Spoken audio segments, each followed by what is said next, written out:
오늘 말씀 보겠습니다. 오늘 함께 보실 말씀은 아가서 1장 15절로 17절입니다. 오늘 함께 보실 말씀은 아가서 1장 15절로 17절입니다. 우리 15절, 16절, 17절 우리 같이 한 목소리로 합독하시겠습니다. 시작. 내 사랑아 너는 어여쁘고 어여쁘다. 내 눈이 비둘기 같구나. 나의 사랑하는 자여 너는 어여쁘고 화창하다. 우리의 침상은 푸르고 우리 집에 백향목 들고 잣나무 석가래로구나. 아멘. 오늘은 다름의 균형이라는 제목으로 아가서 두 번째 시간입니다. 우리는 지난 시간에 하나님이 콩깍지 덮인 눈으로 우리를 바라봐 주시는 것에 대해서 감사해야 하는 이유에 대해서 살펴보았습니다. 그 감사해야 하는 이유가 무엇이죠? 하나님이 콩깍지 덮인 은혜가 아니면 우리는 이 세상에서 하나님의 정의와 공의를 경험할 수 없는 존재들이기 때문입니다. 그러면서 아가서가 가진 책의 뜻인 노래 중에 노래이며 세상의 최고 지혜를 가진 솔로몬이 세상의 모든 것을 누리고 내린 결론을 집대성한 책이 아가서라는 사실을 우리가 배웠습니다. 그래서 우리는 아가서를 살펴보아야 하는데 그 책에는 엄청난 비밀이 숨겨져 있다는 것입니다. 그것은 바로 이 세상의 어떤 무엇으로도 하나님이 우리에게 주시는 그 은혜와 사랑을 대신할 수 없다는 솔로몬이 평생 동안 했던 고백이며 우리 모두 평생을 살아가며 하나님을 믿는 자로 고백해야 한다는 사실입니다. 우리 아가 6장 8절을 보면 이렇게 기록합니다. 내게는 왕후가 60이요 후궁이 80이며 그 밖에 수많은 시녀들이 있으나. 솔로몬에게는 무려 140명의 아내가 있었습니다. 그런데 열왕기상 11장을 보면 열왕기상에는 후궁은 700이요 첩은 300명이라고 기록합니다. 왜 솔로몬은 그렇게 많은 여자들과 결혼하고 관계를 맺었을까요? 아무리 여자가 여자를 좋아하면서 평생 동안 여자를 맞이하여도 이 1000명이라는 숫자는 너무나 많습니다. 그런데 그 대답을 전도서 7장 28절에 이와 같이 기록합니다. 1000명의 사람 가운데서 지혜로운 남자는 하나밖에 없으며 그 1000명 가운데 지혜로운 여자는 하나도 없었다. 결국 솔로몬은 자신과 같은 지혜로운 사람을 찾기 위해 1000명이나 되는 여자와 결혼하고 만나고 후궁으로 드리고 왕으로 드리고 첩으로 드렸습니다. 자신과 같은 지혜로운 여인을 만나기를 기대하고 기대했습니다. 그리고 결국 솔로몬의 마지막 때에 만난 여인이 술람미입니다. 그럼 우리는 여기서 생각을 넓혀봅시다. 결과적으로 솔로몬이 술람미를 만나기 위해 1000명의 여인들과 결혼함을 통해 솔로몬이 그토록 기대하고 기대했던 여인은 지혜로운 여인이라는 것입니다. 그런데 우리가 여기서 지난주에 말씀을 잠깐 넘어가서 아가서는 솔로몬과 술람미를 의인화했다고 했습니다. 즉 솔로몬 하나님과 술람미 하나님의 자녀인 우리와의 관계를 말하고 있다는 것입니다. 솔로몬이 뜨거운 태양 아래 일하며 검고 기미와 죽음기 가득하고 세상의 일로 피곤에 쩔어 있는 술람미 여인을 보고 뭐가 씌어서 콩깍지가 씌어서 세상의 많은 사람들의 눈에는 정말 못나고 검고 온 얼굴에 기미와 죽음기가 가득하지만 솔로몬의 눈에는 아름다운 여인으로 보였다는 사실입니다. 이것을 우리에게 하나님과 우리와의 관계에 그대로 적용하면 우리는 세상이 보기에 가진 것 없고 볼품 없고 잘생기지도 못하고 권력도 있지도 않고 보잘것없지만 하나님이 보시기에 세상에서 가장 아름다운 신부라는 것입니다. 우리는 여기까지 와야 합니다. 사람들 보기에 술람미는 가족들에게 구박받아 농장에서 힘든 일을 하고 검고 검은 천덕고랭 같은 여인입니다. 그런데 솔로몬의 눈에는 세상에서 가장 아름답고 아름다운 여인이라는 사실입니다. 하나님 보시기에 여기 있는 우리 모두는 이와 같이 아름다운 사람입니다. 하나님이 우리를 보실 때 눈에 콩깍지가 씌어서 우리를 바라보고 계신다는 것입니다. 세상 사람들은 우리를 핍박하고 상처 주고 고통 주지만 하나님은 그렇게 바라보지 않습니다. 하나님은 우리를 사랑받을 존재, 존귀히 여길 존재, 하나님과 함께 기뻐할 존재로 바라보신다는 사실입니다. 그런데 우리도 개인적으로 그런 경험을 하고 있습니다. 바로 우리가 자녀를 바랍니다. 저 역시 3명의 아들이 있습니다. 그런데 아이들이 처음에 태어났을 때 저는 저 자신에게 부성애가 없다고 생각했습니다. 왜냐하면 자녀를 낳았는데 이쁜 구석이 하나도 없었습니다. 꼭 마치 외계인처럼 못생긴 얼굴, 팅팅 부은 얼굴. 그런데 제 아내는 그 아이들을 처음 본 순간부터 얼마나 예뻐하던지 질투가 날 지경이었습니다. 그래서 속담에 이런 말이 있지 않습니까? 고슴도치도 지 새끼는 한망한다. 무슨 뜻입니까? 우리가 보기에는 고슴도치의 그 가시 때문에 아프고 찔리고 불편할 것 같은데 고슴도치는 그 자녀의 가시조차 부드럽고 예쁘게 보인다는 사실입니다. 그리고 특히 남자들은 군대를 갑니다.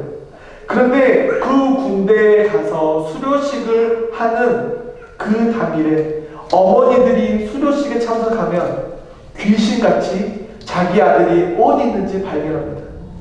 같은 옷을 입고 같은 머리를 하고 같이 움직이는데 엄마라는 이름으로 자식을 한 번에 찾습니다. 왜일까요? 솔직히 남자인 저는 모르겠습니다.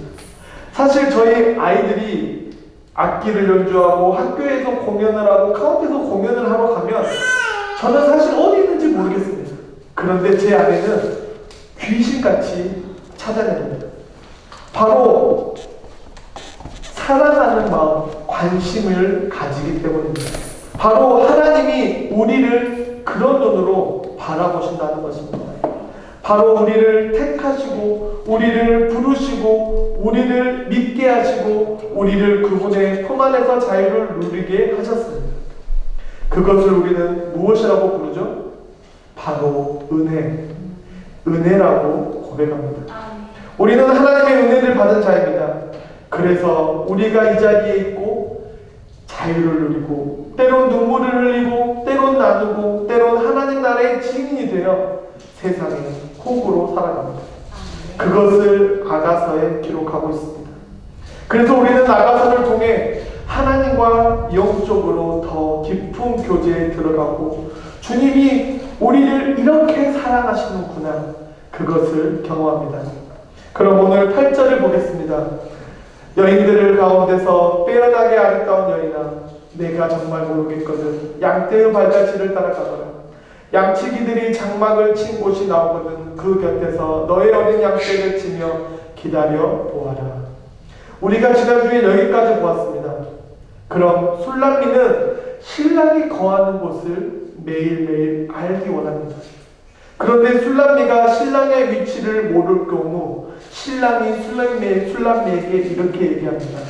양떼의 발자취를 따르라. 여기서 말하는 양떼의 발자취라는 것은 자유와 선함 안에서 양떼를 지키고 먹이는 목동들을 따라가라는 말입니다. 즉 하나님의 말씀, 복음을 전하는 공동체와 함께 있으라는 말씀입니다. 마태복음 15장 27절에 주님 맞습니다. 그러나 개도 주인의 상에서 떨어지는 부스러기를 먹습니다. 무슨 말입니까?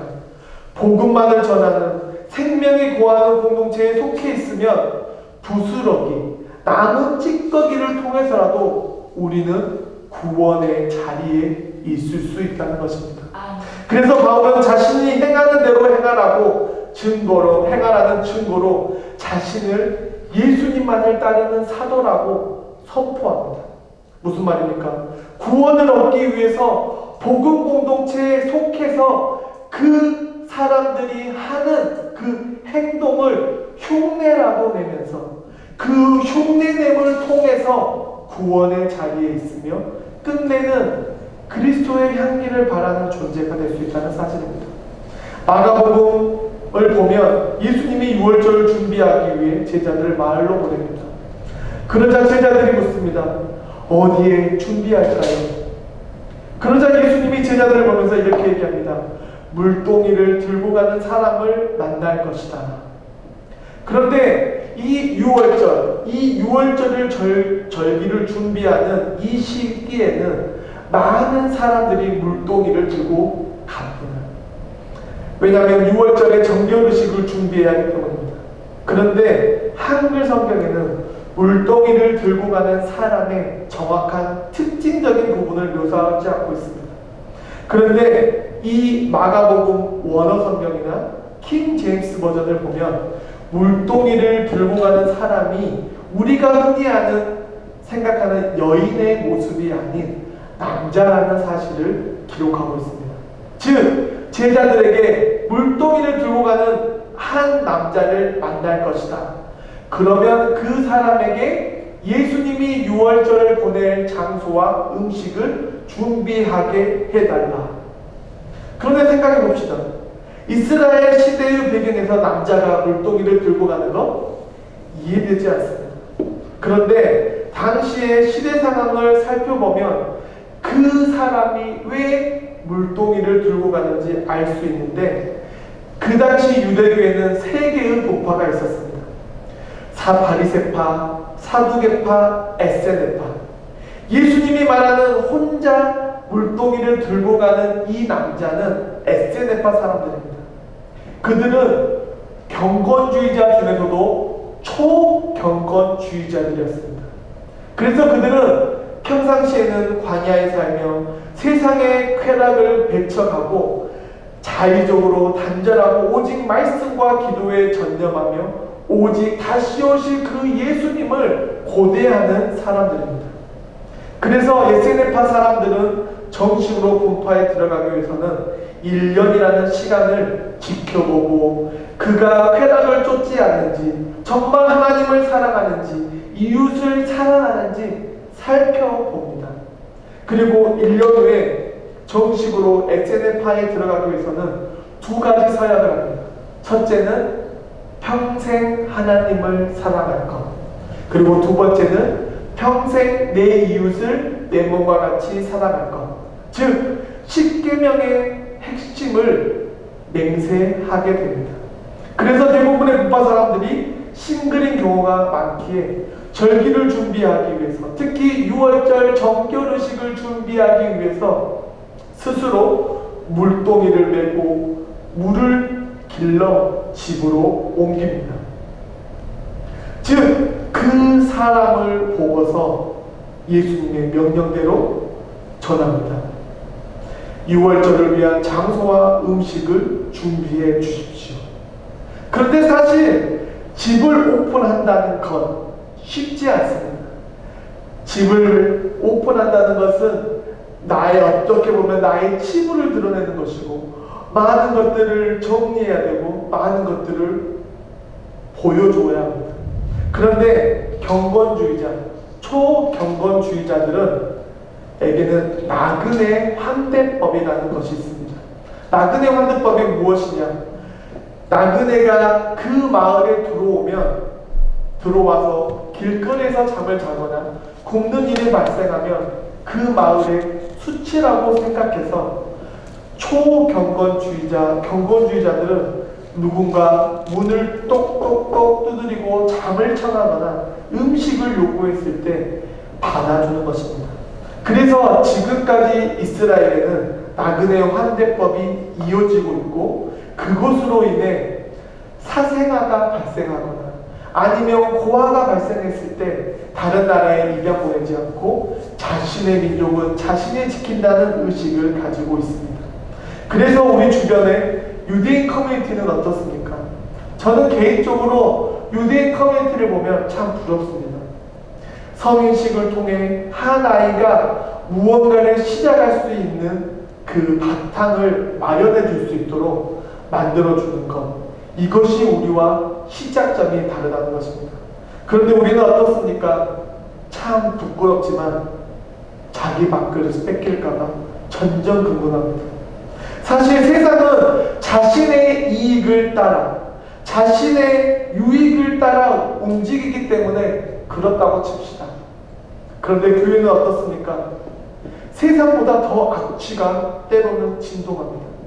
겉으로는 경건한 척 하고 있지만 어떻게 해서든지 자신의 이익을 지키기 위해, 기득권을 지키기 위해 남을 험담하고 남을 헛듣고 남에게 상처를 주는 일을 서스럼 없이 하고 있다는 것입니다. 그런데 그 당시에 세례받은 사람들은 그렇지 않았습니다. 세례받기 위해 서야겠던 두 가지 맹세, 하나님을 사랑하고 이웃 사랑을 실천하기 위해 자신이 가진 모든 것을 내어주고 열어주고 함께 했습니다. 왜 이렇게 세례파에 대해서 정확하게 설명하느냐? 바로 8절에 여인들 가운데 빼어나게 아리따운 여인아, 내가 정말 모르거든 양떼의 발자취를 따라가거라. 양떼의 발자취를 따라가는 것, 이 모습을 우리는 마가복음에 기록된 에세네파 사람들에게 발견할 수 있다는 것입니다. 그래서 제가 강조하는 것, 롤모델이 되자는 것입니다. 롤모델이 되기 위해서 장로님이 되시기 바랍니다. 롤모델이 되기 위해서 권사님이 되시기 바랍니다. 롤모델이 되기 위해서 리더가 되고 부자가 되고 세상적으로 성공하시기 축원합니다. 왜냐하면 저희 가정이 롤모델이 되는 것 명확한 한계가 있습니다. 하지만 장로님, 권사님, 리더가 롤모델이 되는 것은 성도의 입장에서 완전히 다른 차원이기 때문입니다. 스스로 하나님 앞에 정직하게 믿음을 위한 신앙생활을 했다고 고백하지만 그것을 통해 롤모델이 되고 표본이 된다는 것, 그것이 지금 8절에 이야기하고 있는 것입니다. 그럼 9절, 내 사랑아 내가 너를 바로의 병거의 충모에 비하였구나. 지금 솔로몬이 술람미를 부르고 있습니다. 뭐라고요? 내 사랑아, 내 사랑아. 정말 세상의 가장 아름다운 표현입니다. 그리고 이어서 술람미를 바로의 병거를 이끄는 준마와 같다고 표현합니다. 왜 사랑하는 여인을 말에 비유할까요? 그 당시 이스라엘 사람들은 세상에서 가장 아름다운 동물을 말이라고 생각했습니다. 그리고 그 말 중에 최고의 말로 준말을 뽑았습니다. 그리고 열왕기상 10장 26절에 솔로몬이 얼마나 말을 사랑하는지 확인할 수 있는데, 솔로몬이 병거와 기병을 모으니 병거가 1400대, 기병이 12,000명에 이르렀다. 솔로몬은 그들을 병거와 주둔성과 왕이 있는 예루살렘에다가 나누어 배치하였다. 무려 수만의 말을 사랑했습니다. 즉 솔로몬이 말을 좋아하고 그 중에 최고의 말 중에 말인 준마, 그것을 솔로몬이 사랑하는 여인 술람미에게 표현합니다. 이것은 솔로몬의 단순한 고백이 아닙니다. 솔로몬이 할 수 있는 최고의 찬사, 최고의 칭찬, 최고의 사랑의 표현을 그에게, 술람미에게 하고 있는 것입니다. 10절, 11절, 머리를 늘어뜨린 그대의 뺨과 목걸이로 장식한 그대의 목이 참으로 아름답소이다. 우리가 그대를 위해 금으로 길고리를 만들어 의들을 박아주겠소. 조금 오글거립니다. 10절, 11절은 의외로 조금 의역된 부분이 있는데 원문을 보면 목이 아닌 뒷목을 나타냅니다. 여러분, 아내에게 목걸이를 치워줄 때 어떻게 하십니까? 이렇게 앞을 보고 하십니까? 아닙니다. 아내가 뒤돌아서고 뒤에서 이렇게 조작합니다. 그런데 솔로몬이 술람미 여인에게 목걸이를 채워주면서 뒷목을 보니 너무 아름답다는 것입니다. 너무 아름답고 빛나기 위해서 술람미를 위해 아름다운 귀걸이까지 만들어주겠다고 약속합니다. 솔로몬이 술람미에게 할 수 있는 최고의 찬사, 최고의 고백, 이렇게 하고 있습니다. 우리 12절을 보면 임금이 이 침대에 누웠을 때에 나도 기름이 향기를 내뿜었어요. 지금 왕이 어디에 누워있습니까? 침대에 누워있습니다. 그런데 많은 사람들이 이 12절을 보면서 종종 오해합니다. 왜냐하면 술람미와 솔로몬은 아가서 4장에 결혼식을 올립니다. 그런데 이 한글 이 본문을 보면 현재 무슨 생각이 드냐면 솔로몬과 술람미가 결혼하기 전에 동침을 하였나? 왜냐하면 지금 침상이라고 표현되었기 때문입니다. 그런데 원문이나 현대인 성경을 보면 이렇게 기록합니다. 왕이 식탁에 앉았을 때에 내 향수 냄새가 진동하였네. 침대가 아닌 식탁입니다. 그 근거가 무엇이냐? 혹시 유대인들이 밥 먹는 모습을 보신 적이 있습니까? 유대인들은 이렇게 밥을 먹습니다. 반쯤 누워서 이렇게 밥을 먹습니다. 그러니까 아마도 번역하는 사람이 그 시대상을 보면서 약간의 의역이 있었다고 생각합니다. 이어서 나도 기름이 향기를 내뿜었어요. 여기서 술람미 여인이 기름 향기, 향수 냄새를 발산하는 것이 아니라 나도라는 이름의 최고급 향수입니다. 신약에도 여러 번 등장하는데 굉장히 고가의 인도산 기름으로 수입 품목 중에 최고의 품목입니다. 마태복음 28장, 마가복음 14장, 요한복음 12장에 예수님의 그 죽음을 준비하기 위해서 여인이 예수님의 머리와 발에 뿌린 기름이 바로 나도 기름입니다. 이것은 사랑과 헌신을 의미합니다. 즉 신랑이 식탁에서 식사하는 동안 나도 기름의 향기가 난다는 것은 술람미가 솔로몬에게 보여준 사랑과 헌신을 의미합니다. 그리고 그 순간까지도 지금 솔로몬이 밥을 먹고 있는 그 순간까지도 술람미가 부었던 그 나도 기름 향기가 아직까지 나고 있다는 것입니다. 제가 지난주에 솔로몬과 술람미 여인의 이름이 가진 뜻이 무엇이라고 했죠? 즉 평강, 그리고 평강과 언약을 맺는 자라고 했습니다. 그래서 아가서 전체적인 결론은 평강의 솔로몬과 그 솔로몬이 찾고 있던 현수관 여인을 만나 사랑의 열매를 맺는 것, 운유적으로 그리스도와 그리스도의 사랑을 찾아 헤매다 사랑의 결말을 설명한 성경책이라고 말했습니다. 그래서 우리 믿는 성도들은 예수님에게 붙어 있을 때에 향기가 나는 것입니다. 편지가 되는 것입니다. 호구가 되는 것입니다. 그런데 예수님을 떠나면 어떻게 됩니까? 악취가 납니다. 우리 안에 숨겨져 있던 본성이 살아나면서 숨겨져 왔던 악함이 표출되기 시작합니다. 그래서 우리에게 예수님이 필요합니다. 솔로몬의 식탁에 함께 있는 술람미 여인, 유대인 입장에서는 이미 가족입니다. 왜냐하면 함께 식탁에 앉아있기 때문입니다. 이렇듯 우리도 모두 하나님 안에서 가족입니다. 왜냐하면 하나님의 이름으로 한자리에 모여 말씀을 나누고 음식을 나누고 삶을 나누기 때문입니다. 그래서 요한복음 13장 예수님이 제자들과 함께 식탁교제를 나누고 발을 씻기는 행위를 통해서 하나의 가족이라는 것을 우리에게 선포하고 있습니다. 그래서 누구랑 밥을 먹느냐? 굉장히 중요합니다. 우리 13절 나의 사랑하는 자는 내 품 가운데 모략 향주머니요. 모략으로 만든 향주머니. 유대의 많은 여자들이 모략으로 목걸이를 만들어서 차고 다녔습니다.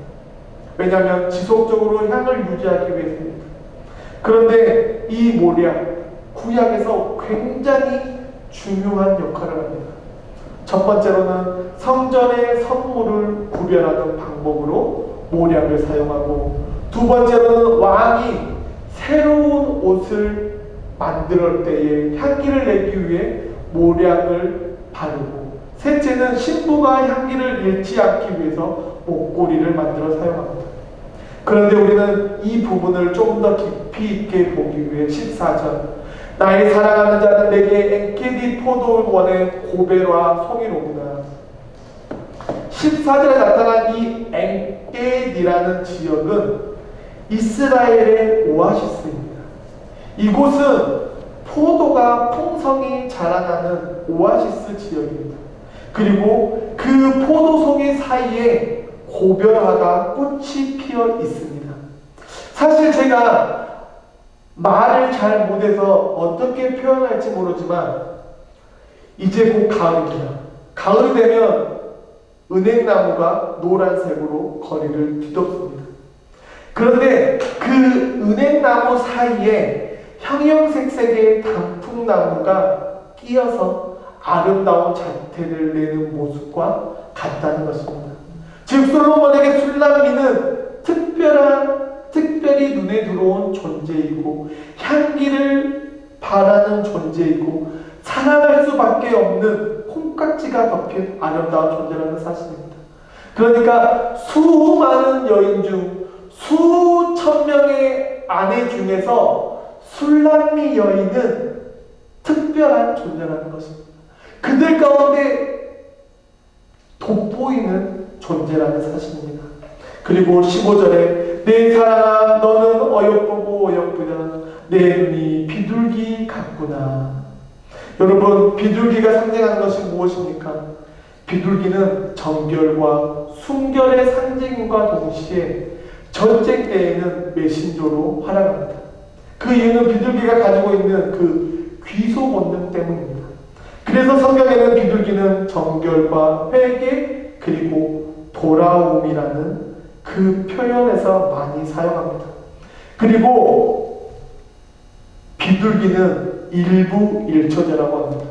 오직 한 사람만을 사랑하고 마지막까지 그 사랑을 지킨다는 것입니다. 결과적으로 비둘기와 같은 것은 솔로몬과 술람미 여인이 이제는 참된 사랑을 만났으니 비둘기와 같이 정결하고 순결하고 귀소 본능을 통해 어떤 상황, 어떤 환경, 어떤 아픔, 어떤 상처 안에서도 항상 솔로몬 옆에는 술람미, 술람미 옆에는 솔로몬이 있어야 한다는 사실입니다. 우리는 이것을 통해서 무엇을 확인할 수 있습니까? 우리도 솔로몬과 술람미와 같이 예수님 옆에 꼭 붙어 있어야 한다는 것입니다. 우리는 이제 같은 말씀을 듣고 같은 음식을 먹고 같은 곳을 바라보는 하나님 안에서 가족입니다. 그래서 때로는 상처를 줄 수 있습니다. 때로는 아픔을 줄 수 있습니다. 때로는 고통을 줄 수 있습니다. 그런데 예수님이 우리에게 보여주신 그 은혜로 허용하시길 바랍니다. 인내하시길 바랍니다. 포용하시길 바랍니다. 왜냐하면 가족이기 때문입니다.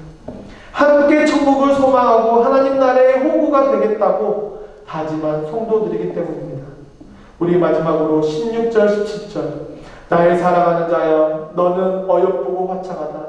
우리의 침상은 푸르고 우리 집은 백향목 들보 잣나무 석가래로구나. 16절에 어여쁘고 화창하다. 이 말은 매력이 있다는 것입니다. 제 고향은 광주인데 그 광주 사투리 중에 이런 말이 있습니다. 아따 귀있게 생겼네. 무슨 말이냐? 얼굴은 조금 이쁘지 않고 잘생기지 않았는데 겉으로 보기에는 별 볼일 없는데 무언가 모르게 끌림이 있다는 것입니다. 저는 우리 미라클 교회 모든 성도들이 귀인 있는 사람이 되기를 축원합니다. 겉으로는 별 볼일 없고 가진 것 없고 잘난 것 없어도 하나님을 아버지로 모시고 살아가는 그 매력이 발산되기를 간절히 축원합니다. 그런 사람은 가만히 있어도 향기가 나고 자꾸 사람들이 모여들고 궁금해합니다. 제가 개척교회를 준비하면서 이런 기도를 참 많이 했습니다. 하나님, 잘 사는 사람보다, 많이 배운 사람보다, 권력이 있는 사람보다 하나님 앞에서 똑바로 서 있는 사람들과 똑바로 서려고 노력하는 성도들과 함께하기 원합니다. 그리고 조금씩 응답되는 것 같습니다. 왜냐하면 온전히 말씀에 순종할 수 있는 믿지 않는 자, 가난한 성도, 상처받은 성도들을, 영혼들을 우리가 보기 시작했고 그들에게 필요한 것이 말씀과 은혜와 회복이라는 것을 보았기 때문입니다.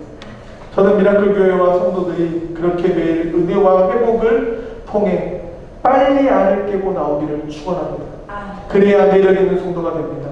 믿지 않는 자들에게, 가난한 성도들에게, 회복되지 않는 영혼들에게 궁금증을 자아내는 성도가 되는 것, 이것이 우리에게 필요합니다.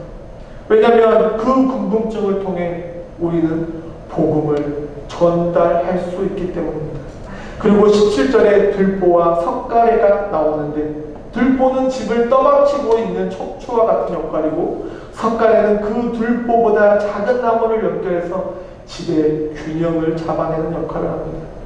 이것은 우리의 신앙의 균형을 말합니다. 솔로몬이 술람미를 향해서 그대로 인하여 모든 것이 균형을 잡았다고 고백합니다. 이렇듯 우리 삶에는 균형이 중요합니다. 말씀을 많이 듣는 것도 중요하고, 기도를 많이 하는 것도 중요하고, 봉사를 많이 하는 것도 중요합니다. 그런데 그보다 중요한 것, 삶의 균형을 유지하는 것입니다. 그러기 위해 서로를 향해 허용하고 포용하고 관용하는 자세가 필요합니다. 우리 어제 스페셜 여름 성경학교를 했습니다. 참 은혜의 시간이었습니다. 그런데 아내가 금요일부터 계속 걱정했습니다. 그런데 우리의 우려와 달리 교회에 처음 온 아이들이 5분도 되지 않아 마치 매주일 교회에 온 아이들처럼 웃고 뛰고 기뻐하고 더불어 노는 모습을 보았습니다. 그러면서 집으로 돌아오는 길 이런 생각을 했습니다. 다르다는 건 세상의 기준에는 약점이고 상처이고 아픔이지만 하나님 안에서는 강점일 수 있다는 사실입니다. 여러분, 하나님을 언제 만나셨습니까? 평안할 때, 풍요로울 때, 만족할 때 만나셨습니까? 아니면 고통스럽고 궁핍하고 상처 가득하고 처절할 때 만나셨습니까? 많은 분들이 후자라고 생각합니다. 저 역시 후자였습니다. 그래서 다르다는 것은 우리의 삶 속에 지속적인 균형을 유지할 수 있는 하나님의 주신 은혜이고, 우리 삶에 그리스도의 향기를 나타낼 수 있는 가장 수단이며, 믿지 않는 자들, 가난한 자들, 가난한 성도들, 상처를 가진 영혼들에게 하나님의 나라의 호흡으로 다가갈 수 있는 가장 좋은 방법이자, 많은 사람들이 궁금증을 자아내고 삶의 원동력에 대해서 질문을 받을 수 있는 완벽한 도구라는 사실입니다.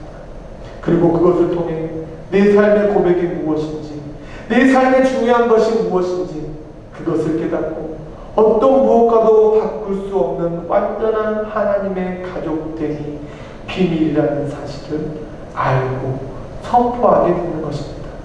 그렇게 다르다는 것, 창피하거나 회피하는 것이 아닌 솔로몬이 술람미를 찾아 만족하고 기뻐하고 세상의 모든 것을 찬사했고, 술람미가 솔로몬을 찾아 만족했고 기뻐했고 항상 갈급했던 것처럼 다름의 균형을 당당히 세상에 보여줌을 통해 우리의 신앙생활이, 우리 삶의 고백이 하나님으로 시작해서 하나님으로 마무리된다는 것을 온전히 세상에 고백하고 그 은혜를 누리고 세상에 당당히 외치며 그것을 함께 누리자고 초청하는 우리 모든 미라클 교회 성도님 되시기를 간절히 축원합니다. 축원합니다. 기도하겠습니다. 우리 삶의 처음